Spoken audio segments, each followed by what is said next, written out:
Hello, Selsden Baptist Church, and for anyone else who is listening today to our Tuesday night reflection. Today I'm going to bring a reflection from Mark chapter 12, verses 13 to 17. So let me just read God's word for us now. Later, they sent some of the Pharisees and the Herodians to Jesus to catch him in these words. They came to him and said, "Teacher, we know that you are a man of integrity. You aren't swayed by men because you pay no attention to who they are. But you teach the way of God in accordance with the truth. Is it right to pay taxes to Caesar or not? Should we pay or should we not?" But Jesus knew their hypocrisy. "Why are you trying to trap me?" he asked. "Bring me a denarius and let me look at it." They brought the coin, and he asked them, "Whose image is this, and whose inscription?" "Caesar's," they replied. Then Jesus said, "Give to Caesar what is Caesar's, and give to God what is God's." And they were amazed at him. God bless the reading of his word. So I want you for a few seconds just to think about a logo. Any logo that kind of jumps into your mind. Maybe a well-known logo, maybe a logo from a company, a logo from a product. Think about a very famous logo that comes to mind. Now, if you're struggling to think about a logo, I have a few logos that are going to come up on the screen. Some very well-known logos. Now, in a few seconds, I want you to try and identify where these logos are from or what products belong to these logos. So just a few seconds, let's just look at these logos.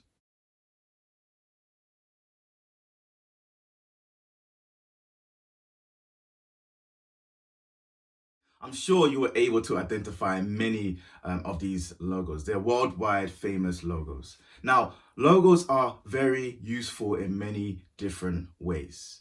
Logos help us to identify a product. At times, there are logos that give us a sense of authority. Now, if I went to Tesco's and I just had a blue top on and try to go into the staff room, I'm probably going to be kicked out. But if I have a logo, a Tesco's logo, they will probably think that I'm part of their workers. So logos, in a sense, give a sense of authority. Logos help us to understand who created the product or who created the company. And logos help us to identify where the product belongs to or who created the product. This is the same with identification. Identification is so important, and we have different types of identifications that are used in different contexts. So we have driver license, we have passports, we have various different IDs that will give us access to particular places. And these are so important.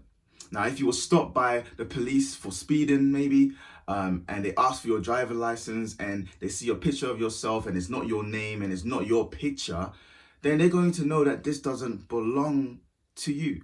And the same with a passport. If you're traveling abroad and you go to the counter in the airport and you have a passport that isn't your name and doesn't have your picture on it, they're going to know that this doesn't belong to you. But if your picture is on there and your name is on there, then it gives you access to use this identification in the best way possible. Can you imagine a world with no logo or no sense of identification of ownership? Think about how crazy that will be. There's no logos and there's no identification of any sort to identify you or to identify you own something. That would be a crazy world. People will misuse things. People will steal things. Anyone can claim to own something or be someone who they're not. Anyone can claim that they own something that no one can prove that they own. It'll be crazy. I can say that I'm Trevor. I can say that I'm Martin.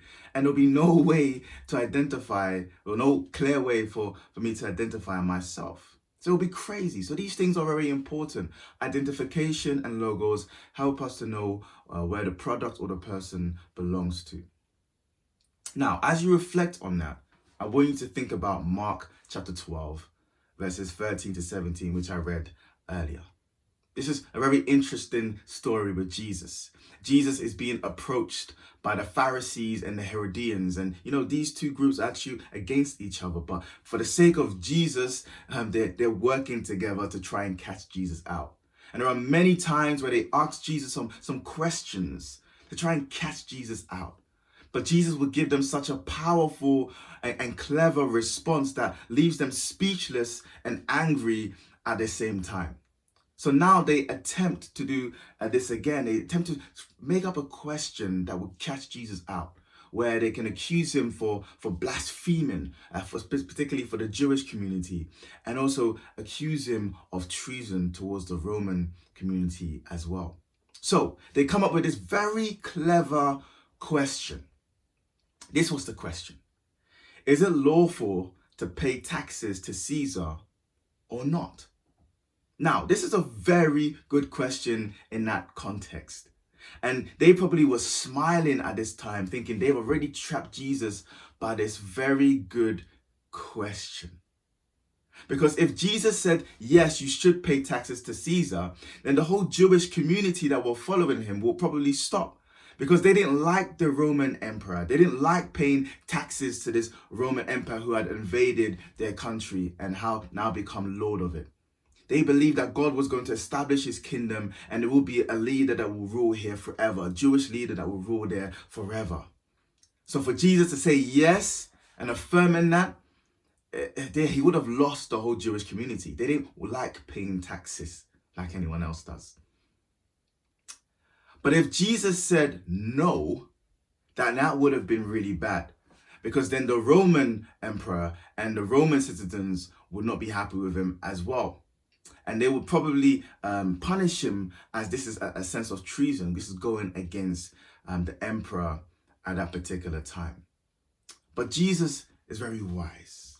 And Jesus, in his wisdom, he knew what they were trying to do. So he took a coin, a denarius, which was a coin in those days.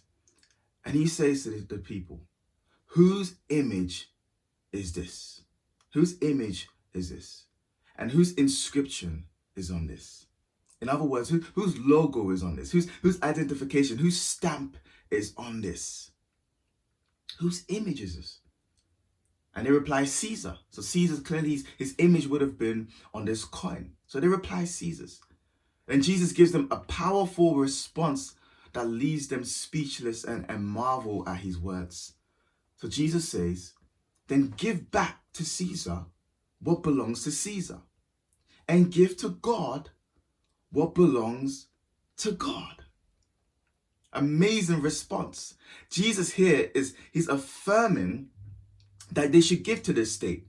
They should give to the Roman emperor. This was nothing that was contrary to God's law. This wasn't disobeying God's law. Jesus would never tell them to do something that was against God's law.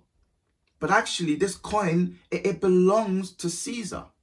So give to Caesar what belongs to him. He has authority as an emperor of that time, whether they liked it or not. So give to Caesar what belongs to him. This coin, your taxes. But then he makes something very clear, and this is very powerful. Jesus makes it clear that Caesar doesn't own everything. Caesar's image, his inscription, isn't on everything. It may be on this coin and maybe a few other things, but his logo, his stamp isn't on everything. So you can't give him everything. Give what belongs to him back to him. Give to Caesar what belongs to Caesar. Jesus is saying that God has his stamp on things too. God has his logo, in a sense, on things too. And those things should be given back to God. And what belongs to God? What does God have a stamp on? Brothers and sisters, God has his stamp on you and I. We were made in the image and likeness of God. We belong to God. Yes, in their context, there should be things that should be given to Caesar, but God has a stamp on them. So that means everything about them has to be given back to God. God has his stamps on things too. And those things belong to God. And God has his stamp on you and I. So that means as Christians, as people of God today, we need to remember to offer our lives back to God, back to our Father, back to our Creator. He has his stamp on us. And this is done through our worship to God. continuous worship to God. And this is done through our deep commitment to God and his ways. It's amazing. God has his stamp on us. We belong to God, so we give God back our lives. And this really shapes the way we see ourselves. And this just shapes the way we live our lives, knowing that we're not our own. We're not our own authority, but we belong to God. It's a powerful statement that Jesus made. So, as you reflect throughout this week, I want you to think about that. I want you to stop and think about what I've just said. God's stamp is on you. You belong to God. But what does that look like for you every single day? What does belonging to God look like for you every single day? I urge you, brothers and sisters, if you have a moment in your lives, in your busyness of your lives, just to reflect on that. What does belonging to God mean for you? God has his stamp on you. You are made in the image and in the likeness of God. You belong to a holy God. But what does that look for your life each day? God bless.